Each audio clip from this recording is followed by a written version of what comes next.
Montana town is waging war on its unhoused citizens. Imagine being mean to homeless people in Montana. Imagine how difficult it is out there. In Kalispell, in the mountains of northern Montana, unhoused people are not allowed to sleep in their cars. They can't erect tents in public places or carry, quote, excessive personal possessions. They can't sleep on bus benches because the authorities have removed them. They are unwelcome in the city's parks, which no longer have public bathrooms or access to water and electricity. That's pretty cool. That's pretty neat. So just die, basically? Yeah, essentially. Unironically, public policy towards homelessness seems to be die. Well, that's liberal fascism for you, you know? You can't just out and about say, like, this group of people are inferior. You have to channel their oppression through a, like, category subset people are okay with discriminating against on perceived meritocratic bases, you know? So you can't go after, you can't just up and up say, like, well, I think this race is better than that race. But you can basically just kill prisoners and homeless people, you know? And then set up like economic systems that push people in those directions if they don't belong to the social groups that you favor. If sleep is biologically necessary, U.S. District Judge Dana Christensen pressed him, and homeless people can't lawfully sleep on public property without permission or on private property without permission, what options does that leave them? Johnson's response, that's the mayor of Kalispell, they will find a place within shrubbery, bushes, somewhere on public property that's discreet where they can sleep where they're not seen. That's great. That's good. Dude, how much of an issue could you possibly have with homelessness in a town like this? A town of 30,000 on the way to a national park? It's not Los Angeles. I mean, how many homeless people are you dealing with here, realistically? Johnson and his colleagues in city and county government have taken a strikingly punitive approach to unhoused residents in a city where house prices have more than doubled in the past 5 years, rents have rocketed, and the cost of living has gone up sharply, and mental health services have been slashed, leading to a crisis in the streets. Have you considered building more houses? Just a thought, perhaps. Around 300 homeless people. More than I would expect for a town of this size, but they have issued one ruling after another expressly designed to restrict unhoused residents' access to city services, many of them far-reaching. To stop people sleeping on bus stop benches, they did not just remove the benches, they got rid of every bus stop and switched to a high-tech public transport system requiring riders to call a bus via an app linked to their credit card. No doubt this cost far more than just building free housing for the homeless people. Since unhoused people rarely have fully functional cell phones and credit cards, they were unable to take the bus system too. That's insane, yeah. Surely they knew this when they implemented it, though. I genuinely do think that a lot of the people who work at like the municipal level in government, they genuinely do not think anything can fix homelessness except for killing them. So they're basically just working around that, and they want them to die quietly and out of sight. I think that for a lot of them, they literally don't believe that it's possible for any kind of like responsible infrastructure, civic plan, whatever. And the thing is, because a lot of people on city councils and the mayors often, they don't participate in the city, you know? I honestly, I have bantied like in my head, I feel like for the most part, municipal government shouldn't exist, or it shouldn't exist in the form that it does. Because if you look at basically every city in America, it's the same story every single time. And it's the city council and the mayor are 75-year-old suburbanites who don't live anywhere near where the actual action of the city is. They don't use public transport. They don't use the parks. They don't do anything in the city. They just live in a big house, like dead to the world.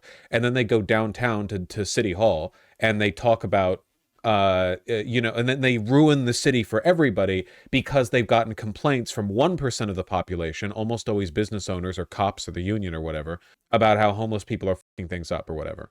It's just a totally unworkable system. It's like police, yeah. Like oftentimes police who police inner city areas will come from suburbs around it. So you'll have like black kids getting policed by white, fat white cops who live 40 minutes away. What system would you want to see then? Don't get in the way of me angrily ranting by asking me to provide a solution, okay? Those are two different things. Get involved in local politics, people, so this shit doesn't happen to you. You can try to an extent. It just seems like it's fucked across the board, you know? People have been trying to build love for ages, and that hasn't worked out yet. But what are you going to do? Stop trying to build love? The commissioners argued. In early 2023, Flathead County's 3 commissioners wrote a notorious letter that accused those service providers of creating more homelessness. It mentioned, but did not name, a low-barrier shelter that had opened recently, a clear reference to the warming center. The commissioners argued that homelessness was a problem rooted in liberal coastal cities, and it spread the result of travelers from San Francisco or Seattle seeking to export their homeless lifestyle. Fascinating. One Flathead County Commissioner, Brad Abell, suggested in an interview that the root cause of homelessness was the breakdown of the American family. Quote, And that began with black families, he said. It started with the black population of the United States. Well, I appreciate it when they're just straightforward with it, you know? You see, conservatives believe homeless people want to be homeless. They literally believe that, yeah. That's the liberal fascism thing. That's the myth of meritocracy. Like, they're okay to be infinitely cruel towards homeless people because homeless people are, like, choosing the life for themselves. A lot of liberals believe that, too. Yeah, that's the guy who said that. Yeah, that looks about right. He looks like Count Orlok via, like, I don't know, Montana or something. Or a real estate deal that you need to cinch. It's way out at the base of a national park. He's an eccentric man. Sheriff Orlok. That would be such a good bit. 6 months after the commissioner's letter was published, teenagers with neo-Nazi associations were filmed beating a 60-year-old unhoused man to death in a parking lot behind a gas station. Ah, Americana. At least 7 other unhoused men in Kalispell claimed to have been jump beaten or in one case run over around the same time. Unhoused. Does anyone else think unhoused has been a big old psyop? It reminds me of people saying black and brown bodies. Okay, everyone was fine with homeless.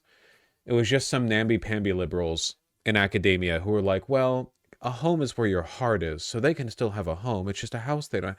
Well, what if the house is the tent they're in? Well, actually, then unpermanent aboded, immovable structured. Just homeless is fine. There's a eugenics movement just below the surface. They want people to die. That's true.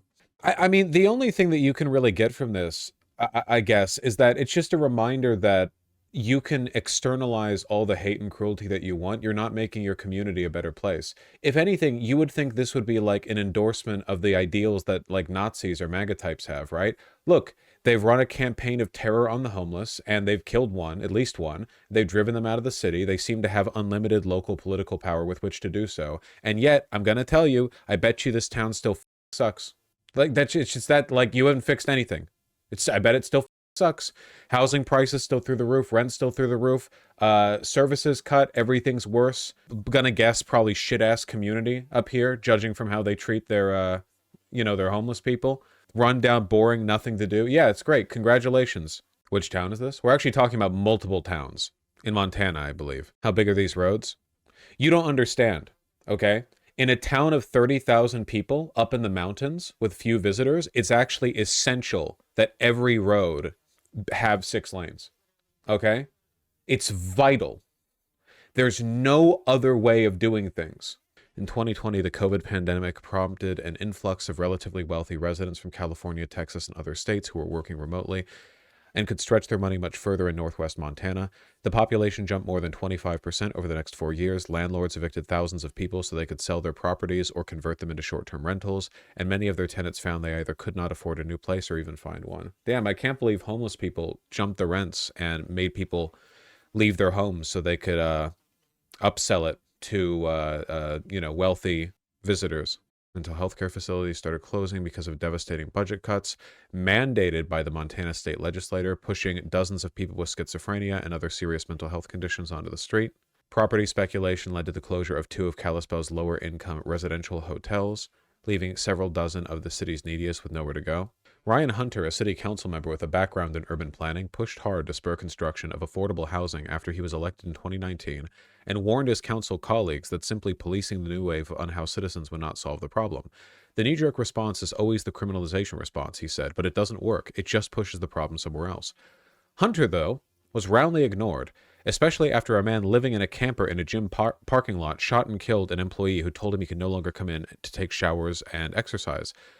Social media soon filled up with accounts of unhoused people shooting up in parks, leaving garbage and human waste in the wake, and sleeping in tents on public trails. Classic. Law enforcement was overwhelmed. The goal is to make being in poverty illegal, then you can convert them to slave labor in prison. Essentially, yeah. Well, it's nice to see stuff like this get a big write-up in The Guardian. I don't know what difference it'll make, but it's probably more attention than the issue has gotten prior to that point.